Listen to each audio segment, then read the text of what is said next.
저희를 통해서 원하는 삶을 찾길 바랍니다. 직업의 모든 것. 저는 지금 신장암 4기 환자고 5년째 투병 중입니다. 아, 그럼 신장암인데 예. 이제 척추에 전이가 된 거예요? 뭐 척추뿐만 아니라 신장 수술했던 곳, 뭐 옆에 이제 점점 넓어지면서 작년 말에 조금 복부 전체적으로 좀 전이가 돼서 어쨌든 계속 진행이 되고 안 좋아지고 있는 거죠. 암이랑 어떻게 아신 거예요? 처음에는 몰랐어요. 이게 여러 가지 신장암이 증상이 있는데 뭐 혈류를 보거나 뭐 허리 통증이 있거나 그러는데 증상이 없는 경우가 50%래요. 네. 지금 생각해보면 증상이 있었던 것 같아요. 혈류는 없었고 피곤한 게 증상이었는데 안 피곤한 직장인이 어디 있어요?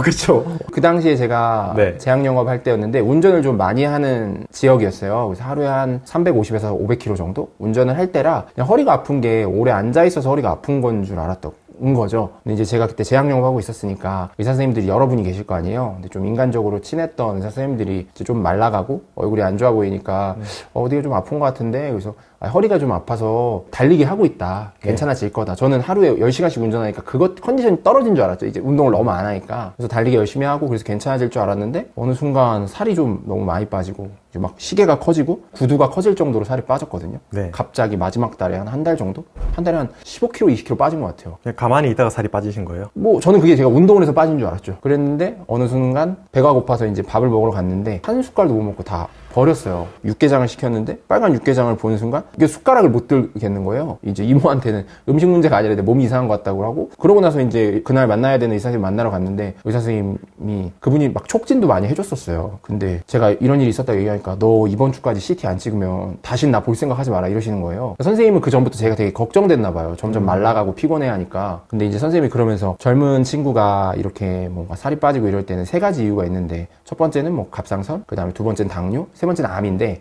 젊으니까 암은 아닐 것 같고 갑상선이나 당뇨 혹은 뭐 위 관련된 뭐 질환이 있을 거를 의심해봐라. 그래서 CT를 찍었죠. 금식을 하고. 이제 그랬는데 이제 의사 선생님이 뭐 별일 없죠? 그랬더니 야 너 큰일 났다 그러더니 들어와 보라 그래서 왜요? 그러니까 위에 무슨 문제 있어요? 그랬죠. 저는 밥을 못 먹으니까 위 문제인 줄 알고 네. 근데 복부 CT를 찍었는데 이제 신장에 되게 큰 암이 보이고 신장암은 조직 검사를 잘 안 한대요. 네. 신장이 등 쪽에 있어서 그 조직을 갖고 나오다가 혹시 다른 데 묻으면 또 전이가 될 수 있어가지고 그리고 CT 사진 보고 한 90% 정도 알 수 있다고 하더라고요. 네. 암인지 아닌지. 근데 뭐 100% 거의 암인 것 같아서 이 진료실 나가자마자 큰 병원에 예약해라 그래서 바로 나가자마자 다 병원에 전화해서 예약하고 그리고 이제 어떻게 일사천리로 수술하고 이렇게 투병하게 됐습니다. 제가 아픈 게 허리 쪽에 전이가 척추뼈에도 전이가 많이 됐어요. 그래서 척추뼈에 방사선 치료를 하다 보면 뼈 안에 빈 공간들이 생기거든요. 네. 암세포가 죽었으니까. 근데 그래서 이제 첫 번째 방사선 치료를 할 때부터 의사 선생님이 이렇게 뭘 들지 말라고 하더라고요. 허리가 부러지니까. 그냥 그런갑다 하고 지내다가 진짜로 허리뼈가 부러졌어요. 그래서 한 반년을 제대로 못 걸었거든요. 반년을 막 이렇게 허리를 못 펴고 살았는데 그러다가 이제 회복이 된 거죠. 집안에 유전이 있으신 건가요? 아니 전혀 없습니다. 이 병이 왜 걸렸냐를 생각해보면 뭐 의학적으로도 밝혀진 게 없지만 뭐 네. 술, 담배, 스트레스가 보통이잖아요. 근데 뭐 술도 했고 담배도 했는데 막 그런 것보다 스트레스를 많이 받았던 것 같아요. 그러니까 제가 막 이런 걸 촬영을 응하고 인터뷰를 응하고 기사도 응하는 이유가 아프기 전에 조금 이렇게 이게 우리 사회가 조금 각박해지면서 좀 많이 비교하고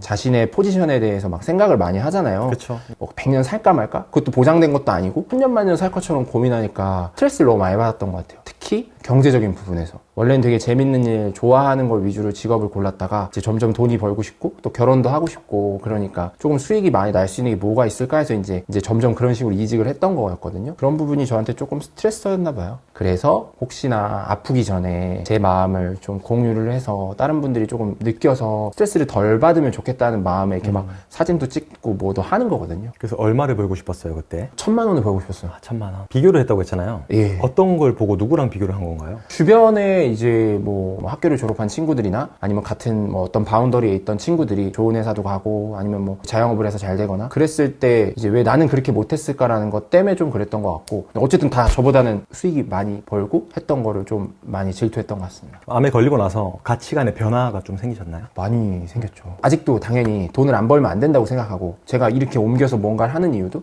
어쨌든 제가 누워있을 때라도 뭔가 생산적인 활동을 하려고 이렇게 하는 거거든요. 상황이 이렇게 되니까 강제로 자유로워진 것 같아요. 그 전의 삶에서. 물질적인 거보다는 조금 더 제가 기준이 되고 비교하지 않죠. 저랑 비교하죠. 스스로랑. 어제의 나와 아마 안 아팠으면 아직도 그렇게 스트레스 받고 살았을 것 같거든요. 돈 많이 벌기 위해서. 그러니까 돈이 근데 끝이 없잖아요. 100만 원 벌면 150만 원 벌고 싶고 150면 200 벌고 싶고 똑같잖아요. 그런 생각에서 자유로워질 수 있는 여유가 생긴 것 같아요. 아프니까 자꾸 언젠가 죽을 수 있다 이렇게 생각하니까. 그래서 아프고 나서 많이 변했습니다. 그러니까 전에는 돈 많이 벌기 위해 애썼고 나보다 더 잘난 사람들, 나은 네. 사람들 보면서 내가 불행하다 느꼈는데 네네. 지금은 가치를 찾고 있다고요? 네네네. 똑같은 24시간인데 그때는 뭐 누군가에게 종속돼서 이렇게 살았다면 지금 저의 24시간은 제가 하고 싶은 대로 하면서 경제활동도 하고 뭐 제가 좋아하는 것들도 하고 막 찾아가면서 지내거든요. 너무 좋아요. 그냥 살아있는 게 너무 좋아요. 너무 행복하고. 어제도 출근하다가 손님이 좀 늦게 오니까 그냥 잠깐 벤치에 앉아가지고 이렇게 그냥 지나가는 사람들 보고 뭐 하는 거 보니까 아, 날씨도 좋고. 그전에는 하루에 5분도 그런 시간이 없었죠. 당연해지는 순간 고마움은 사라지네요. 네, 맞습니다. 산소 같은 거예요, 산다는 게. 정말 그런 것 같아요. 근데 저도 이렇게 촬영을 다니다 보면 불행해하는 청년분들이 정말 많아요. 아프지 않은데도. 네, 그게 포인트입니다. 네. 네, 아프지 않은데 가진 걸 잃어버리기 전에 이 소중한 걸 좀 알았으면 좋았을 텐데 저는 이 소중한 걸 잃어버린 만큼 또 얻었으니까 뭐 후회는 없지만 조금 더 나을 수 있을 걸 생각해보면 뭔가 자기가 갖고 있는 걸 크게 잃어버리기 전에 좀 그런 마음에 들면 너무 좋잖아요. 몸도 건강하고 마음도 건강하면. 그래서 좀 그러면 좋겠다는 생각이. 그럼 몸이 다 나으면 뭘 가장 하고 싶으세요? 뭐 현실적으로 말씀드려서 제가 몸이 나을 수는 없고 장기 생존을 하는 게 제 목표고 좀 오래 사는 게 그냥 일하다가 죽고 싶어요. 그냥 평소와 같이 일상을 보내다가. 지금 완치는 어려운 거예요? 4기 신장암 환자가 5년을 생존하는 확률이 20%가 안 된대요. 통계일 뿐이에요. 그러면 10명 중에 8명은 5년을 못 살고 죽는 거예요. 네. 전 2명 안에 들었잖아요. 5년을 투병을 했으니까. 그쵸. 그러니까 어쨌든 오래 살아있는 거고 이 암세포가 처음에 이제 신장이 여기 있는 이 등 쪽에 있는데 이 근처로만 전이가 된 게 아니라 다른 장기로 이미 전이가 됐다는 거거든요. 다른 장기로 전이가 된 상태에서 수술을 했다는 건 무슨 말이냐면 우리 눈에 보이지 않는 이 혈액을 통해서 이 신장암이 전이할 수 있는 모든 가능성이 열려 있다는 거거든요. 전이되는 반경이 넓어지는 거잖아요. 항암제를 먹고 있음에도. 그러니까 완치는 사실 저희 교수님도 그런 걸 목표로 하지는 않으시는 것 같고 삶의 질을 어느 정도 많이 유지하면서 오래 사는 게 요즘에 치료 트렌드더라고요. 하루를 더 살더라도 조금 덜 고통스럽고 덜 힘들 수 있게 해주는 게 의료진의 목적이라 제가 뭐 완치라고 얘기해도 뭐 어떻게 될 수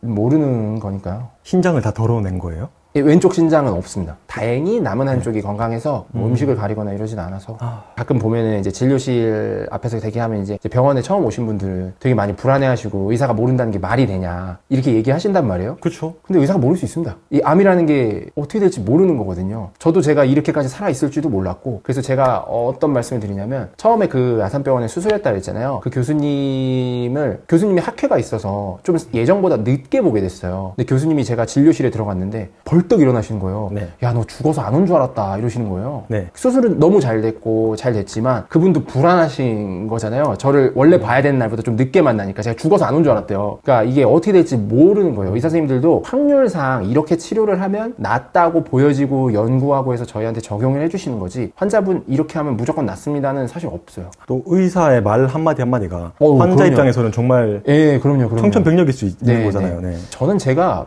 평범한 사람인 줄 알았는데 제가 약간 좀 특이한 사람은 맞더라고요. 되게 힘들어하세요. 4기 암 환자, 뭐 3기 암 환자 이런 분들이 심리적으로나 뭐 병원에서 의사 선생님이 해주는 얘기나 이런 거에 좀 힘들어하시는 분들이 많이 계시더라고요. 저는 뭐 전이 됐다 그래도 그럼요. 그래서 어떻게 하면 되죠? 라고 바로 물어보고 그냥 그대로 하는데 젊은 분들도 많으세요? 원래 많이 없었거든요. 제가 네. 거의 막내 수준이었는데 그 처음에 투병할 때는 지금은 진료실에 그러니까 보호자가 아닌데 대기하시는 제 또래 분들이 꽤 계시더라고요. 제가 지금은 서울대병원 본원에서 치료를 하고 있는데 암병원이라고 아예 그냥 암 환자만 가는 병원이에요. 그 건물이 병원인데 꽤 많이 계세요. 물론 어르신들이 더 많지만 그럼 지금 생활하시면서 불편한 건 없으세요? 뭐 사실 불편한 게 없진 않은데 감안하고 사는 걸 되게 잘해가지고 뭐 좀 걷기 힘들고 이래도 뭐 좀 그냥 뭐 어쨌든 살아있고 하니까 막 아마 보셨는지 모르겠지만 막 발도 찢어지고 이러거든요. 다음이 없다고 생각하고 사니까 힘들죠. 저도 아프고 아침에 일어나기 힘들고 허리 통증에 뭐 여기저기 아프고 가슴에도 계속 통증이 있는데 살아있는 게 어디예요. 여기 옆에 네.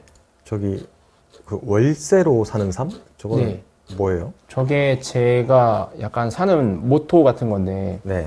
그 암인지 아닌지 확인하려고 3주에 한 번씩 병원을 갔거든요. 네. 그러면 또 3주 살다가 다시 가면 또 우리 3주 뒤에 볼까요? 이렇게 얘기를 하세요. 그러니까 그게 3주니까 거의 한 달이잖아요. 전 그 얘기가 그렇게 들리는 거죠. 지금 검사해보니까 너 한 달 정도는 사는데 문제 없는 것 같아. 그러니까 우리 한 달 뒤에 볼까? 약간 이렇게 들리니까 월세로 사는 거라는 생각이 어느 순간 들어가지고 제가 그때부터 월세로 산다고 얘기하고 이렇게 뭔가를 하고 있거든요. 그래서 제가 그 기사가 나가고 뭐 이렇게 했을 때 저 하시는 분이 선물로 저를 주셨어요.